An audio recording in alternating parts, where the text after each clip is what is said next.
Talk to Me is genuinely one of my favourite horror movies I've ever seen, and the fact it was made by two YouTubers just made it that much better. Did I get you?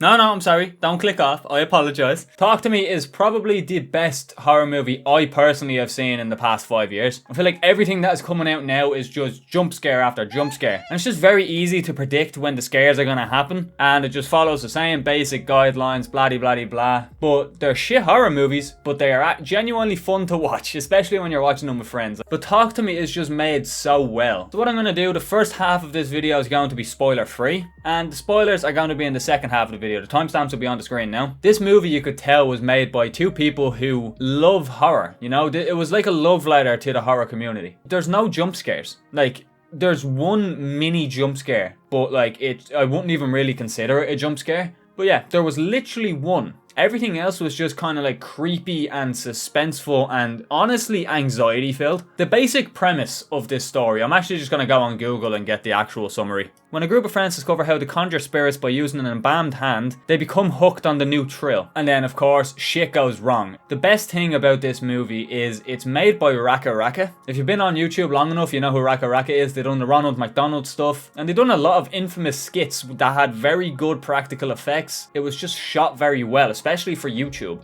Like, they genuinely had some very, very good fight scenes in their actual YouTube videos. So to see them get this much of a budget and getting to see what they were able to do with this type of budget was fucking sick. And it is produced by A24. Think about all of the YouTuber movies that have come out over the years. I don't think I can think of one that was received well. So this is an anomaly. Like, these guys are actually genuinely good directors. This is their first film and they are able to pull something like this off. So we definitely need to support that. But like, we need to support this movie to show people that there is genuine talent that is on YouTube. The main premise, as I talked about, is this embalmed hand. And basically our main characters are going to a party to basically use this hand as a drug. They hold hands with the embalmed hand and they say, "Talk to me." And then that person is able to see whatever spirit reaches out and grabs her hand. And then if they say, "I let you in," they basically get possessed. But the rule is you can't go over 50 seconds because if you do, then they'll want to stay. The feeling that they get when they get possessed is apparently like really, really good. So they are basically using it for other people's entertainment, but it also feels amazing to the person who's being possessed. It's just very well done. It's very realistic. At the start, it's a bit of a slow burn, but like, you don't know when shit's going to kick off, and shit definitely kicks off. Like, when it happens, man, the practical effects and the film work of when shit kicks off is so fucking good, man. There's one character in the movie, I'm not gonna say who, they were possessed when shit starts to go wrong, and holy fucking shit, bro, he gets his shit kicked in. Like, I proper screamed, and I'm very desensitized to gore and all of that shit. Like, it never really gets to me, but something about the way this movie was filmed and the practical effects were done, like, it creeped me out, man. It like made me squeamish. Like, this movie plays with your mind a lot. It makes you think about what certain characters are actually going to do. Like, it may make you believe that some characters are going to do a certain thing and then it's just actually a misdirect and they're actually doing something else. It's so hard to talk about this without spoiling it. But like, the characters are really like realistic. They are people that everyone can relate to. You will definitely be able to relate to at least 2 or 3 of the characters on screen. Like, one of the main cast in the movie, it is played on a lot about the fact that her mother passed away. And a lot of stuff happening after that is because of that fact. So like, I could understand why this character done certain things that they did. But yeah, go see this movie, man. It is so well done. The directors are fucking sick. RackaRacka has always had a special place in my heart. Go watch their videos on YouTube as well about their press release and all of that stuff. They have 2 videos, really well made videos, talking about when it got picked up by A24. They went to the Sundance Film Festival and stuff. Like, it's just really heartwarming stuff. I really recommend you go watch them 2 videos. So into the spoiler talk. This is your final warning. This is a spoiler talk now. From here on out, we're talking about a spoiler, so be gone if you don't want to see them. Bro, when Riley gets his shit fucked, like, I'm not even gonna be able to show that on YouTube. That shit was gruesome. Like, the scene beforehand when it's them talking and him and his sister, his sister's trying to get him not to do it. She says that, "No, I don't want you doing it." But when Mia allowed him to go into the chair, I knew straight off the bat shit was going to go sideways. And sideways it went. When it was her mother talking to her, bro, as soon as I heard that, I knew that she was going to try make him go overboard, which I think is honestly so stupid. That was one moment that really annoyed me, and it really made me kind of not like Mia. But at the same time, I do understand why she was doing it. Again, I went through something similar recently, so I kind of get wanting to talk to that person. But like, the rules were simple. You can't go over a certain time frame or else they're going to want to stay. Which, in fairness, no one said that if it goes over a certain time frame, they're going to start repeatedly smashing their head off the corner of a desk. That wasn't in the manual, you know? And poor Riley had to pay the consequences. But yeah, I feel like that was the only part that I had a bit of a problem with. Also, another standout character that I need to talk about is Haley, played by Zoe Terekes. I'm so sorry if I butchered that. She was fucking sick. Her and her friend Joss, played by Chris Alosio, fucking sick. Those were my two favourite characters. Every time they were on screen, fucking good vibes all around. One scene that really threw me off guard was when Mia and her ex were staying over in hers, basically because she was having the hallucinations. And when she woke up to that creepy, raggedy, nasty, moist bitch in the corner who crawled up and started sucking on your man's toes. Oh, God. Not gonna lie, I pissed myself laughing at that scene because I wasn't expecting her to go for the big toe, bro. It's not very often in horror movies you see a demon sucking on a character's toe.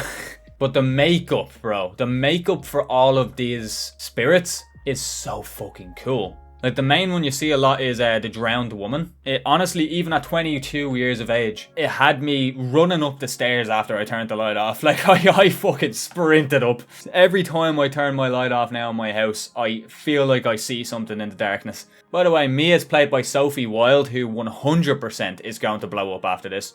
I feel like all of these actors are going to be blown up after this. She done a fantastic job as Mia. Like, you can tell that she's going through something, you know? You could tell it is someone who has recently suffered loss. Something about her performance portrays that so well. You know that, like, she's struggling on the inside. When she first gets possessed, you see these movies all the time when, like, you know, characters get possessed, like The Exorcist and stuff. All the most recent Exorcist movies, the possessions come off more cringy than anything, you know? It's not, like, creepy. But the possessions in this movie are done so well. Like, they're just, like, the perfect amount of edginess, you know? You know, when Mia first gets possessed and then she starts laughing and then she looks over at Riley and says, "We want you," or "He likes you," or something like that, and he's standing right behind you and shit. Just something about it, man, just works. And I can't tell what it is because I've only seen it once, but something about the performances when they're possessed just work. The scene where my guy is getting a bit frisky with a canine was was a bit interesting, to say the least. The main scene that genuinely, like, I haven't felt... Oh my god, something's in my eye. Like, I genuinely haven't felt this, like, terrified by, like, something I've watched in a long time. Just the imagery was just so creepy. It was when they come up with the idea to save Riley, and they're in the hospital and at the bed, and Mia touches the hand, and then it just snaps, and you see, like, a little girl sitting on the bed. And then Mia asks, "Is that boy here by any chance?" And she asks, "Can you take me to him?" That scene when we see all of those spirits just, like, eating him, like, ripping him apart, and he is just in, like, complete agony, screaming. Whatever way that was shot, man, was fucking terrifying to me. It was just so shocking, you know? I just wasn't expecting to see such torture. That got under my skin, and I honestly wanted to leave after that point. I remember that thought going through my head. I was like, if this is where this movie is going, I don't think I can handle it. And as I said, I'm pretty good when it comes to, like, gore and stuff like that, and it wasn't even the fact that it was, like, really gory. I don't really think you even see much of them being ripped apart. I don't know what it was. It just sent a signal to my fight or flight, man. But that was a really good scene. That was, like, probably my favourite scene just by how it affected me. And then they're trying to convince her to kill Riley because that is the only way. I honestly thought she was going to do it. Like, I was on the edge of my seat. But even when it happened, the ending, bro, the ending was sick. So many people were like, "Oh, it was very anticlimactic." No, I feel like it was a perfect way to end it. It was like full circle. You know, at the end of the day, it was Mia's fault that Riley was there in the first place. But yeah, it was only fitting that she traded her life for his, and, you know, she did stab her dad in the neck. That was a shocking scene, by the way. I was shooketh. But, like, when you see her going through the hospital and, like, time's going really quickly, you see Riley getting better, which is fucking great news. Then it's just pitch black. And then as soon as I saw the little flame from the candle, man, I was like, there's no way they're doing this, man. They're doing a full circle. Like, it was so cool. We got to see what it was like for the other side. We got to see what it was like for the spirits when people were trying to contact them. You see her walk up and then she grabs onto the guy's hand. And then he says, I let you in. And then it cuts. Bro, so fucking good. I actually got goosebumps thinking about it. I don't know what it is. I love endings like that where it just comes full circle. You know, now she is one of the spirits, and that's something so cool about that. But yeah, I feel like this is why this movie's doing so well. There is a lot of uncertainties. There's a lot of unanswered questions about how the hand works and